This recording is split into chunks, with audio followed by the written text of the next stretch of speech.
এই জমিন আমার। এই জমিন আমার বাপ দাদার। আমি নাই হোক, আমার কাছে দলিল আছে। দলিল তো ঠিকই আছে। আপনার দলিল কোথায়? দলিল ছাড়া আমরা কথা কই নাকি? এই আপনার দলিলটা তো ভুয়া দলিল, তো আমি বুঝি না। এটা তো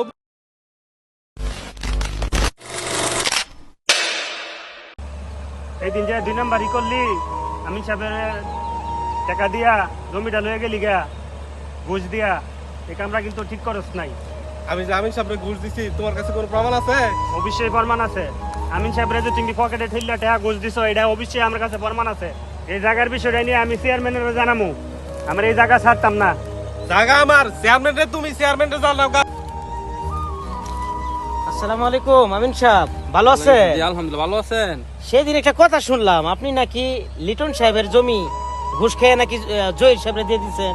জি আস্তাগফিরুল্লাহ, কি বলেন? এই কথা আপনাকে কে বললো? আপনি এই কথা কই পাইলেন? আমি তো শুনলাম সেদিন। কোথা থেকে শুনলেন এই কথা? তো চলেন, মানে যে বলছে তার কাছে নিয়ে যাই আপনারে। আমি যার জমিন তাকে প্রাপ্যটা যে পাবে এটা তাকে আমি দিয়ে দিছি। যদি ঘুষ খেয়া লিটন সাহেবের জমি জহির সাহেবকে আপনি নাই দেন, তাহলে আমরা চেয়ারম্যানের কাছে যাবো। কারণ আপনি হলেন সমাজের একজন গণ্যমান্য লোক, আপনার নামে কেন অপবাদ দিবে? চলেন আমরা চেয়ারম্যানের কাছে যাবো। চলেন চলেন চলেন চেয়ারম্যানের কাছে যাইবেন? আচ্ছা ঠিক আছে, চলেন চেয়ারম্যান। চলেন চলেন চেয়ারম্যানের কাছে যাবো, চলেন। আসসালামু আলাইকুম। ওয়ালাইকুম সালাম। চেয়ারম্যান সাহেব ভালো আছেন? আলহামদুলিল্লাহ। আমি সাহেব, আপনি এসেছেন কেন? আসলাম যে ওই যে আমিন সাহেবের বিরুদ্ধে একটা আমিন কথা সাহেব- শুনলাম। ভালো আছেন? এই তো আপনি এসেছেন কেন ভাইয়া? না, এখানে আসলাম, এই যে ইমাম সাহেব আমাকে নিয়ে আসছে আপনার কাছে, কি একটা বিষয়ে কথা বলবো, কথাটা শুনেন। মানে কথাটা হইলো, সেদিন আমি রাস্তা দিয়ে হাইটে যাইতেছিলাম, তখন শুনলাম যে ওনারা বলা বলি করতেছে যে লিটন সাহেবের জমিটা নাকি জহির সাহেবরে দিয়ে দিছে উনি টাকা খাইয়া।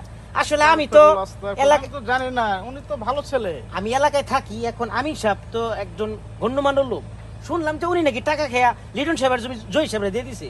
এই জন্য আসলাম আপনার কাছে, এইটা একটা দেখেন তো, মানে মানে ব্যাপারটা কি। এখন আমি কি বলবো বলেন, আপনিও একটা গণ্যমান্য ব্যক্তি, উনিও একটা গণ্যমান্য ব্যক্তি। এখন যারা বলছে তারও ছাড়া তো আমি কিছু বিচার করতে পারবো না, তাদের তাহলে ডেকে আনতে হবে। তাহলে ওনাদেরকে ডাকেন, তাহলে আমরা এটা তাহলে এখন ডেকে নিয়ে আসতে ঠিক আছে, হবে। ওদের কাছে চলেন। চলুন সাহেব। চেয়ারম্যান সাহেব আপনি, আসসালামু আলাইকুম। ওয়ালাইকুম সালাম। আপনি আমিন সাহেবের বিষয়ে খারাপ কথা বলছেন কেন? কে কইছে আমি সাহেবের বিষয়ে খারাপ কথা কইছি? আমি কিছু কই নাই তো। সেদিন জমি লেবিলে আমিন সাহেব বলে ঘুষ দিয়ে তোমাকে ধরে দিচ্ছে। না না না, এরকম কোনো কথা আমি কই নাই। কই আপনি না বললেন ইনির কথা নিত না? হ্যাঁ তো না, মানে ও হ্যাঁ লোকে যে আসিল হ্যাঁ কইছে। তাহলে তারা ডাক দেন। চলেন। এই লিটন বাড়ি দেখো নাকি?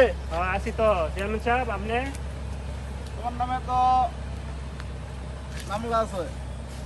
আমার নামে আবার কি কমপ্লেন? তুমি বলে বেড়াইতেছো আমিন সাহেব বলে ঘুষ খায়।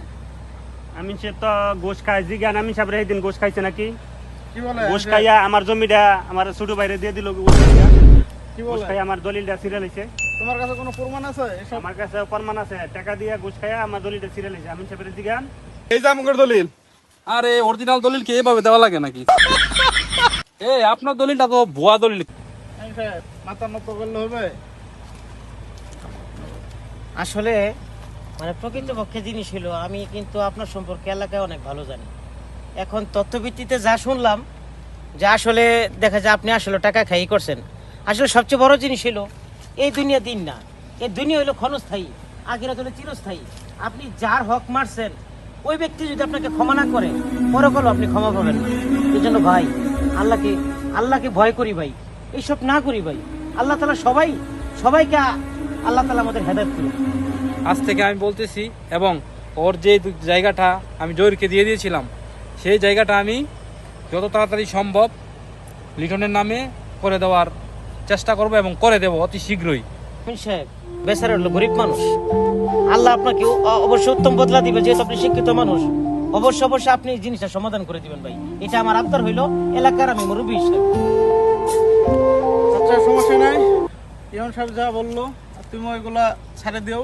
একটা জিনিস, তোমার যে সম্মান, যে খেতে তুমি যা করছো, এগুলো যদি বিচার যদি আমার কাছে আসে, তাহলে কি সমাজে মুখ দেখাতে পারবে? তো এগুলো আপনি সঠিকভাবে পালন করার চিন্তা ভাবনা করো।